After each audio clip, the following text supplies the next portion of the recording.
नमस्कार, welcome to career 69। मैं हूं अनुराग वर्मा। नाउ रिसेंटली आपने देखा होगा यूएसए के जो रक्षा मंत्री हैं पीट हेग्सेथ, एक्चुअली युद्ध मंत्री हैं पीट हेग्सेथ, उसके अलावा डोनाल्ड ट्रंप ये बार बार एक लाइन दोहरा रहे हैं कि ईरान को हम भेज देंगे वापस स्टोन एज में, मतलब पाषाण युग में। आज से 5 से लेकर 10,000 साल पहले की जो दुनिया थी ना, वहां पर ईरान को पहुंचा देंगे, इतना डैमेज करेंगे इस कंट्री का। ये जो छोटी सी वीडियो है कुछ सेकेंड्स की, ये देखिए, और उसके बाद हम डिस्कस करेंगे कि कैसे यूएसए एक टाइम पर कहता था कि हमें तो ईरान के लोगों की चिंता है, ईरान में जो करंट गवर्नमेंट है इसको हटाकर लोगों का कल्याण करना है, हम तो लोगों की मदद करने के लिए आ रहे हैं, हम तो चाहते हैं कि एक नई सरकार यहां पर बने। उससे बिल्कुल अब एक बड़ा टर्न लेके ये कह रहे हैं कि पूरे ईरान को ही पाषाण युग में, स्टोन एज में हम पहुंचा देंगे। We are to complete all American military objectives we are executing, and we are going to hit them extremely hard over the next 2 to 3 weeks. We are going to bring them back to the stone ages they belong. ये बहुत बड़ी line है। We'll bring them back to the stone ages. Iran के लोग काफी हद तक shocked हैं ये बात सुनकर, क्योंकि कई ईरान के लोग इनिशियली सेलिब्रेट कर रहे थे कि जब यूएसए ने अटैक किया था ईरान को, उनको लगा कि अब फाइनली फ्रीडम आने वाली है, उनको आजादी मिल जाएगी। बट जो यहाँ पर स्टेटमेंट ट्रंप यूज कर रहे हैं, इसलिए कहा जाता है कंट्री के लीडर को ना एक डिप्लोमेटिक लैंग्वेज यूज करनी चाहिए। अब ट्रंप ने ये बात जो बोल दी है कि मैं वापस उनको पाषाण युग में भेज दूंगा जहां पर वो डिजर्व करते रहना, वेयर दे बिलोंग, बहुत बड़ी बात है। ये भी नहीं बोला कि स्टोन एज में भेज दूंगा उनकी सरकार को वगैरह, नहीं, बस सीधा पूरे देश को ही स्टोन एज में भेज दूंगा जहां पर ये लोग बिलोंग करते हैं। और आने वाले 2 से 3 हफ्तों में, जैसे मैंने आपको बताया, अगेन मैं 1 हफ्ते पहले ही आपको बता चुका हूं, ये वॉर कितनी लंबी चलेगी ये ट्रंप डिसाइड नहीं करेंगे, ये डिसाइड किया जाएगा जेरूसलम में, इजराइल में। और वहां पे उनके आर्मी चीफ ने पहले ही कह दिया था कि अभी 1 महीना और, मतलब कि अप्रैल में भी ये वॉर अभी चलेगी। तो ट्रंप आने वाले 2 से 3 हफ्तों में बिल्कुल इजराइल के साथ मिलकर ईरान को मैसिव लॉस पहुंचाने वाले हैं। और जब ये बात कहते हैं ना यहां पर स्टोन एज की, इसका मतलब क्या है? देखिए, लिटरली तो स्टोन एज में नहीं पहुंचा पाएंगे, बट इस कंट्री का जो इंफ्रास्ट्रक्चर है, अब यूएसए ने उसको टारगेट करना शुरू कर दिया है। ब्रिजेस डिस्ट्रॉय करने स्टार्ट कर दिए हैं। रिसेंटली एक शॉकिंग वीडियो सामने आई है। यूएस और इजराइल ने एयर स्ट्राइक्स करी in middle east tallest bridge.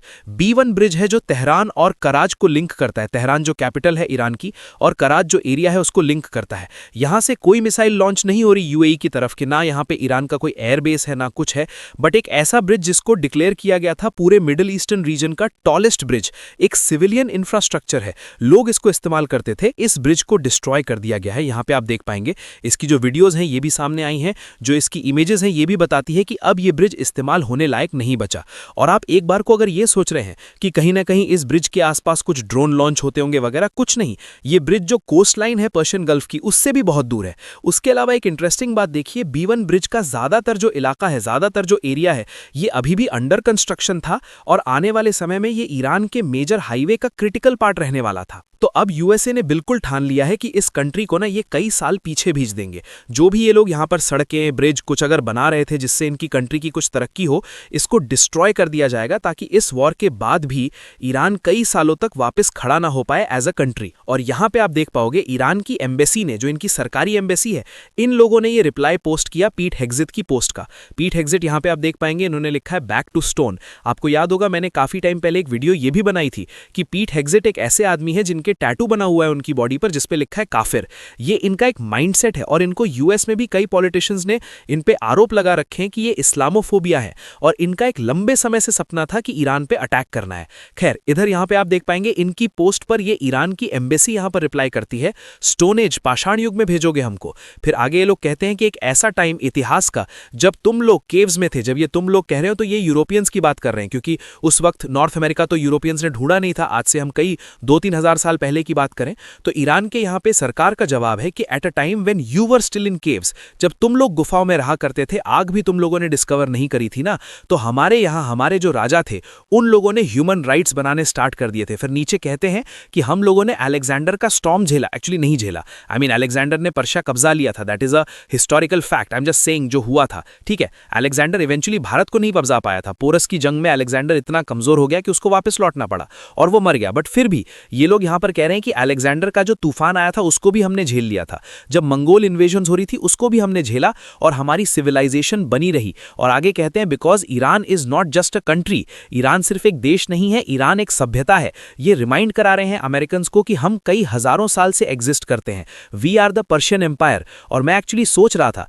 अगर हम इतिहास में जाएं, जब 9/11 हुआ था, यूएसए पर सबसे बड़ा आतंकवादी हमला हुआ, इनके 2000 लोग मारे गए, फिर यूएसए को आक्रमण करना था अफगानिस्तान पर। उसके लिए अमेरिकन ने कहा कि पाकिस्तान को जो अपने मिलिट्री बेसिस हैं वो हमको दे दो, हम यूज करेंगे अफगानिस्तान में सप्लाई भेजने के लिए अपने सोल्जर्स को। उस वक्त पर परवेज मुशर्रफ ने स्टार्टिंग में बोला कि दिक्कत आ जाएगी, प्रॉब्लम आ जाएगी, प्रेशर आएगा हम पर। इनको फोन पर उस वक्त अमेरिकन की तरफ से धमकी आई थी कि पाकिस्तान को भी पाषाण युग में भेज देंगे, we will send Pakistan to stone age. Again, ये बात कोई मेरी स्टेटमेंट नहीं है, पाकिस्तान के पूर्व आर्मी जनरल, इनके प्रेसिडेंट परवेज मुशर्रफ ने यह बात खुद एडमिट करी थी कि अमेरिकन की तरफ से धमकी आई थी कि we will send you back to stone age. Now, as far as Richard Armitage, I didn't talk to him. He didn't bring me up. I got a message, I think it was either on the second or the third day, from my DGISI that he had a meeting with Richard Armitage. And he was very rough. And these were the words that he told him: "We will bomb you back to the Stone Age unless you're with us." These are the facts which I know. We will bomb you back to stone age. और पाकिस्तान को तो ये धमकी इसलिए मिली थी क्योंकि Pakistan cooperate नहीं कर रहा था। और आई बिलीव इवेंचुअली, जैसे मैंने आपको एक लॉन्ग टर्म प्रिडिक्शन दे रखी है, इवेंचुअली 15 साल बाद पाकिस्तान भी सेम सिचुएशन फेस कर रहा होगा जो ईरान फेस कर रहा है। उस वक्त वैसे मैं ये सोच रहा था, जैसे अब अचानक से ईरान को याद आ गया है कि ये पर्शियन इनका एम्पायर हुआ करता था और पर्शियन सिविलाइजेशन के ये पार्ट हैं, उस वक्त क्या पता पाकिस्तान भी बोल पड़े कि हमको स्टोन एज पर भेजोगे, हम सम्राट अशोक के वंशज हैं, हम वो हैं जिन्होंने वेद पढ़े थे वगैरह। पता नहीं, उस वक्त कंट्रीज कुछ भी बोलना स्टार्ट कर देती है, कोई बड़ी बात नहीं है। तब पाकिस्तान भी कहे कि we are not just a country, we are part of the Akhand Bharat civilisation.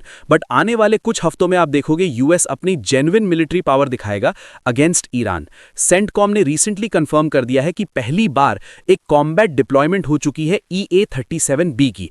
मैं देखना चाहता हूं कि ये प्लेन कैसे परफॉर्म करता है। ये यूएसए का एक बहुत ही स्पेशल टाइप का प्लेन है, इलेक्ट्रॉनिक अटैक प्लेन, जो कम्युनिकेशंस जैम कर सकता है। ये प्लेन यूएसए ने लॉन्च कर दिया है और ये प्लेन क्या है कि काफी डिस्टेंस से जो भी बातचीत हो रही है ईरानियंस की आपस में, इसको डिसरप्ट कर देगा। उससे बिल्कुल ईरान के लोगों को प्रॉब्लम आएगी। देखना होगा कि ये कैसे उसके बाद अपने मिलिट्री ऑपरेशंस आगे कैरी आउट करते हैं। बट आने वाले कुछ हफ्ते ईरान के लिए बहुत मुश्किल होने वाले हैं। बहुत यहां पे हो सकता है कि लॉसेज हो, जो मृतकों का नंबर है काफी बढ़े। और अब क्लियरली यूएसए दिखाएगा कि क्यों इनको दुनिया की सबसे ताकतवर मिलिट्री कहा जाता है। So a lot is about to happen. कुछ अपडेट्स होंगी तो मैं आप लोगों के लिए लगातार अपडेटेड वीडियोस लाता रहूंगा।